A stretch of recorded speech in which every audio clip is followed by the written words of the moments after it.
Hey friends, it's Mari. Thanks so much for stopping by my channel today. I have a card making process for you today, and I'm going to be using a bunch of the Strathmore Bristol Smooth paper for my card base and my card front and some of the little die cut pieces that I'm going to be working with.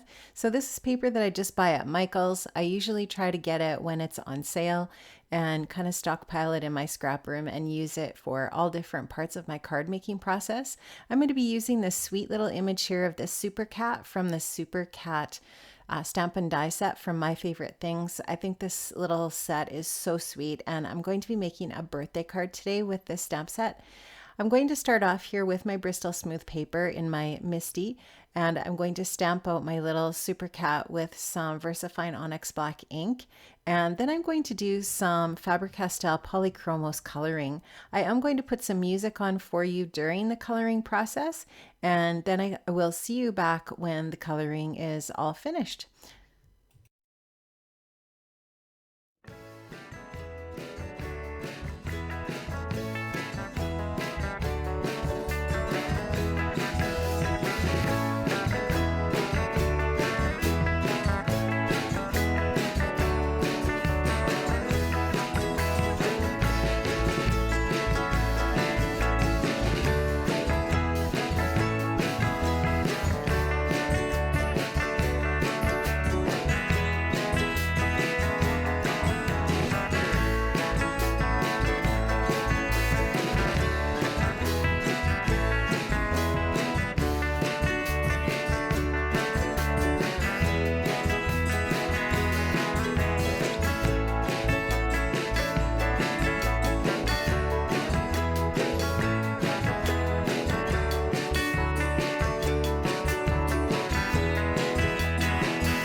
The Polychromos are a really fun and easy way to add some color to your images. They're so smooth and easy to blend, and I really love using them.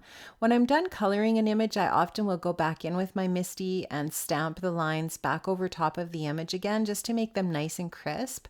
And it's really super easy with the MISTI if you leave your stamp in the MISTI, and then you can stamp easily over top of that image again. Now I'm also going to be using the City Block die from My Favorite Things, and I'm going to be using that Distress Oxide ink in Faded Jeans to colorize this die cut piece. So I just die cut this piece out of some watercolor paper, and now you can see I'm just using my little tool here, my little Tim Holtz picker tool, to take out those little pieces of the die cut piece. And now I'm just going to take my yellow paper and back my cityscape once it's all colorized so that you can see the little light from the windows. Now all I did was I just, you could actually use the Distress spray without diluting it. It will be much darker and much more opaque. But if you want kind of more of a translucent color that's kind of, you know, a little bit more fluid on your paper, you can just spritz some water into the color. And then now you can just see that I'm just dipping it into my paper into that ink, and I'm adding the color onto my watercolor paper. And this is going to be the background for my card to create kind of like the stormy looking sky behind my City Block die that I've already cut out. So I use this exact same process to colorize my City Block die, and it just kind of creates this really distressed look, and I really love it. For the City Block piece though, I did go direct onto it with the spray, and I didn't dilute it at all. So now you can see once that's dry, you can actually go in and pick up more of the color, and it just keeps adding more interest to your paper. Now, part of the City Block die is this little city sidewalk, or the little sidewalk piece that creates a sidewalk impression that's exactly the right size to go in front of your City Block. So I'm taking some pumice stone Distress Oxide ink, and I'm just going to create a little bit of gray color on my sidewalk. And in that way, it will just be sort of like a little bit more interesting and maybe a little bit more realistic looking for my sidewalk. I did use a little bit of the watercolor paper for this piece that did have a little tiny bit of the Distress Oxide spray on it. And so it will have quite an interesting tone to it when it's all ready to go.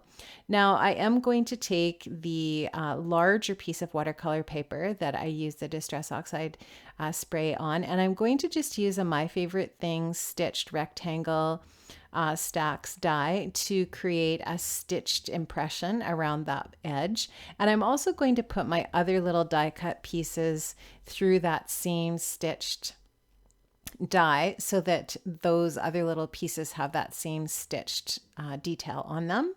And I'm just going to stick my sidewalk down now, and then I will put my City Block up above it, and I will be ready for my little Super Cat on my scene. So I'm just going to stick this down and get that all put into the right place. I like the backing of that yellow paper behind my City Block die, just because I think it looks really neat. It makes it look like obviously those buildings are all lit up, and it shows up really nicely with that blue color of that Faded Jeans Distress Oxide ink, Distress Oxide spray. So now I'm going to just take a couple of different pens, my black gel pen just to darken up the eyes a little bit, and my white to add a little bit of highlight. I'm going to add a little bit of highlight to my Super Cat's headgear and to her cape and so on, just to add a little bit of highlighting on her. So there on the cape, a little bit on her boots and on her top. And I'm also going to go in here and add some detail with a few other things. So I really love Stickles, and I thought that Super Cat probably would be super shiny. And so I took the Christmas red Stickles and added just some little dots of glitter to her cape and to her little top and her stockings. And I'm also going to add some Stickles in Twilight, which is just this really bright blue, and it looks really pretty on the skirt of her costume. So I'm going to add that on, and then I'm also going to take a little bit of gold Stickles and add some gold to her headgear and just make that look really sparkly and shiny. And then lastly, I'll add a little bit of the Icicle to her boots and give her little boots a little sparkle and shine as well. So I really love this little Super Cat image. I think she is so adorable. And I think this is perfect for an adult or a child's card. It wouldn't have to be just a child. I think anybody would appreciate this little cat image, especially cat lovers. And I think it's just super cute. So I've got all of my Stickles on there now, and I thought I would add a little bit of the Nuvo crystal glaze to the nose and the eyes, just to add a little bit of dimension there. So I'm just going to take my tweezers and spread that out a little bit. This is a very, very small area, and this product is actually pretty liquidy, so it's easy to get too much on there. So I like to just put a tiny little bit on and then move it around a little bit with my tweezers. I find that that's really helpful. So now that I've got all of those details done, I'm going to set the kitty aside and let her dry. And now I'm going to take one of the sentiments from the Super Cat set, and this one is just a larger speech bubble. And I love this effect. It's like that cartoon speech bubble, superhero bubble. And I'm going to stamp out the word boom into that speech bubble. And then I will actually do some heat embossing so that that has some dimension as well. And I'm just going to go ahead with some Ranger clear embossing powder, put that on there, and then heat that up to melt it. And that's going to add just the perfect amount of dimension to that. That's a really great thing about the Versafine Onyx Black ink. When you stamp that out, it stays wet for a long time. In fact, if you're using this on Bristol smooth paper, I definitely would advise you to heat set it wherever you're not using your embossing powder, because it does stay a little bit more wet longer on that Bristol smooth paper, because there is a coating on that paper, and so therefore it doesn't dry quite as quickly, and it's easy to smudge, so you have to be really careful with that. I wanted to pop up these little bits on some foam adhesive dots, and so I'm going to put my little Super Cat up there on one of the buildings and the word boom up there. I'm going to take a little foam adhesive skinny strip here and put that on my phrase, which I have stamped out. This is from the Super Cat stamp set as well, and I've just used a My Favorite Things die to cut out my my phrase here, my sentiment. And I don't remember what die set that's from. I think I had it actually in the wrong pouch in my stash, but it is just a really nice long skinny border or banner die, and perfect for this sentiment. So then I just took the little lightning stamps from Super Cat, from the Super Cat stamp set, and cut those with the die from that set as well. I've colored them in yellow, and then that's going to be it. I did add a little bit of Imagine Craft shimmer spritz to my whole card just to give it a little bit more sparkle and shine, and that's going to be it for my card today. I hope you enjoyed this, guys. I had a lot of fun creating this card, and I hope to see you back another time here on my channel for some more card making. Thanks so much, guys. Have an amazing day, and I'll see you again. Bye-bye.